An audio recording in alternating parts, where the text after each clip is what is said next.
BNP লুটপাটের রাজত্ব কায়েম করে দেশকে ধ্বংসের দিকে নিয়ে গিয়েছিল বলে অভিযোগ করেছেন আওয়ামী লীগ সাধারণ সম্পাদক ওবায়দুল কাদের। তার দাবি, দেশকে ধ্বংসের হাত থেকে রক্ষা করেছেন প্রধানমন্ত্রী শেখ হাসিনা। সকালে বঙ্গবন্ধু এভিনিউ দলের কেন্দ্রীয় কার্যালয়ে যৌথ সভায় তিনি এমন অভিযোগ করেন। ওবায়দুল কাদের বলেন, এবারের বাজেটের মূল লক্ষ্য রাঘব বোয়ালদের লুটপাট বন্ধ করা। এই সরকারের আমলে লুটপাট করে কেউ পার পাবে না বলেও জানান তিনি। শাহরিয়ার বাঁধনের প্রতিবেদন জানাচ্ছেন সিনথিয়া ইসলাম। রোববার ২৩ বঙ্গবন্ধু এভিনিউয়ে কেন্দ্রীয় কার্যালয়ে আওয়ামী লীগের কেন্দ্রীয় নেতাদের সাথে ঢাকা মহানগর উত্তর দক্ষিণ জেলা আওয়ামী লীগ ও সব সহযোগী সংগঠনের সভাপতি, সাধারণ সম্পাদকদের সাথে যৌথ সভায় প্রধান অতিথি হিসেবে যোগ দেন দলটির সাধারণ সম্পাদক ওবায়দুল কাদের।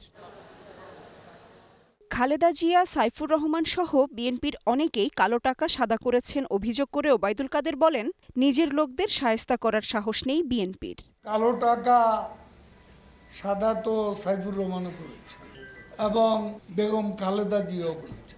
তারাও তাহলে দুর্বৃত্ত। আন্দোলন তারা করতে পারবে না, কারণ এ আন্দোলনে জনগণের সম্পৃক্ততা নেই। আমরা ভয় পাই অগ্নিসন্ত্রাস। তার দাবি, বিএনপি আমলে লুটপাটকারীদের বিচার না হলেও আওয়ামী লীগের আমলে দুর্নীতি করলে কেউই পার পাবে না, কারণ এবারের বাজেটের মূল লক্ষ্য রাঘব বোয়ালদের লুটপাট বন্ধ করা।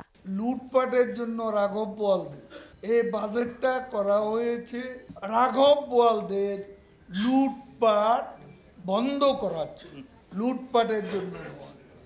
এই যে বিএনপি যে লুটপাটের রাজত্ব সৃষ্টি করেছে এবং দেশকে ধ্বংসের দ্বার প্রান্তে নিয়ে গিয়েছিল, অন্ধকার গব্য থেকে শেখ হাসিনা এই দেশকে উদ্ধার করেছে। লুটপাট করার জন্য লুটপাট আমরা বন্ধ করেছি। লুটপাট করে কেউ এখানে পার পেয়ে যেতে পারবে না।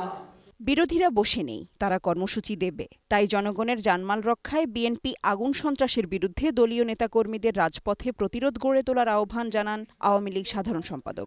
জনগণের জানমাল রক্ষায় আমাদেরকে অবশ্যই শান্তি সমাবেশ করতে হবে।